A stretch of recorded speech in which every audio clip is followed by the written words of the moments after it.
వచ్చేసి saving order. ఎవరెవరిని first saving చేసుకుంటా వస్తారంటే ఫస్ట్ తనుజ సేవ్ అయిపోతుంది. ఆ తర్వాత డెమోన్ సేవ్ అయిపోతారు. ఇంకా ఆ తర్వాత బన్నన్న సేవ్ అయిపోతారు. ఆ తర్వాత సుమనన్న కూడా సేవ్ అయిపోతారు. ఇంకా బిగ్ బాస్ ఏం చేస్తారంటే మొత్తం అందరి నామినేషన్లోకి తీసుకొచ్చేస్తారు. కళ్యాణ్ తో సహా నామినేషన్లోకి వచ్చారు. మీరు మీ ఫేవరెట్ కంటెస్టెంట్ ఎవరి విన్నర్ గా చూడాలనుకుంటున్నారో వాళ్ళకైతే ఓటింగ్ అయితే వేసుకోండి. అలాగే మిస్డ్ కాల్ కూడా చాలా ఇంపార్టెంట్. మీకుంటుంది కదా, మా వాడు టాప్ లో ఉన్నారు, మా అమ్మాయి టాప్ లో ఉంది అని అనుకోకుండా మీరు ఓటింగ్ వేసుకుంటా ఉండండి మీ ఫేవరెట్ కంటెస్టెంట్ కి.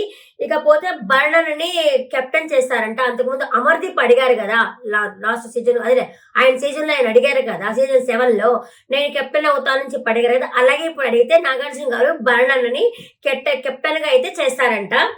ఇక మొత్తము అతని ఫ్యాన్స్ కి, కళ్యాణ్ ఫ్యాన్స్ కి అయితే గుడ్ న్యూస్ అనే చెప్పుకోవాలి. అతనికి ఇమ్యూనిటీ వచ్చేసింది, అతను ఎందుకు ఓటింగ్ లో పెట్టాలా అనుకోలేదు బిగ్ బాస్. కళ్యాణ్ ని కూడా నామినేషన్ లోకి తీసుకొచ్చారు, ఎందుకంటే ఓటింగ్ బ్యాంక్ పోకుండా ఉండడానికి. ఇంకా కానివ్వండి, మీ ఫేవరెట్ కంటెస్టెంట్ ఎవరు, మీరు విన్నర్ ఎవరిని చూడాలనుకుంటున్నారైతే ఓటింగ్ అయితే వేసుకోండి.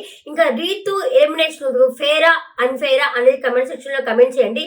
కొంతమంది ఏమో ఫేర్ అంటున్నారు, కొంతమంది ఏమో అన్ఫేర్ అంటున్నారు. నాకు తెలిసి ఆ బాండింగ్ అనేది కొంచెం తన ఆటకి ఏమో దెబ్బ కొట్టిందని నేను అనుకుంటున్నాను. అంతకుముందు విష్ణుప్రియ ఉండింది కదా, విష్ణుప్రియ కూడా ఇలాగే దెబ్బ కొట్టింది. విష్ణుప్రియ కూడా ఇదే టైంకి అమ్మాయి ఎలిమినేషన్ బయటకు వెళ్ళింది.